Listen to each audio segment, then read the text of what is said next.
नाबालिका को दुष्कर्म घटना अभियुक्त को 20 वर्षर कारादंडादेश शुणाइले जाजपुर पोक्सो स्वतंत्र कोर्ट। 2024 मसीहा जाजपुर जिला टमका थाना अंचल उत्तम सिंह सही अंचल जनैक 14 वर्षीय नाबालिका निज घरे शोइथिबा बेले राति अधरे नाबालिका घरे पशि ता मुहरे कपड़ा बांधी नाबालिका को दुष्कर्म करथिले। एने टमका थाना रे पीड़िता परिवार वर्ग अभियोग करथिले। अभियोग को भित्ति करी अभियुक्त उत्तम को गिरफ्त करा जाय कोर्ट चालाण करा जायतिला।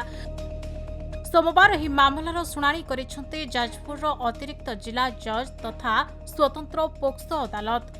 9 जनक साक्ष्य को ग्रहण करी अभियुक्त को 20 वर्ष सश्रम कारादंडादेश सह 20,000 टंका जोरिमाना पाई राय शुणाइछन्ते।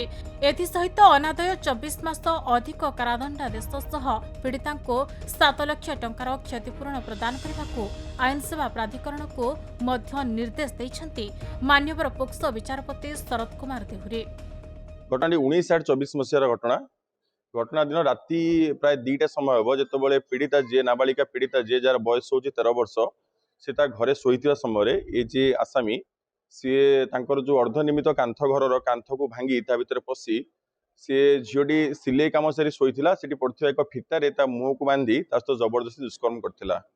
से मामला आज राय प्रकाश पाई मान्यवर कोर्ट आज आसामी को दोषी सब्यस्त कर 20 वर्ष सश्रम कारादंड दंडादेश दी सहित 20,000 टंका फाइन कर जोरिमाना अनादय 2 वर्ष अधिक जेल दंडादेश देते सहित डिस्ट्रिक्ट लीगल सर्विस अथॉरिटी को निर्देश देते पीड़िता क्षतिपूरण बाबद 7 लाख टंका देवाई।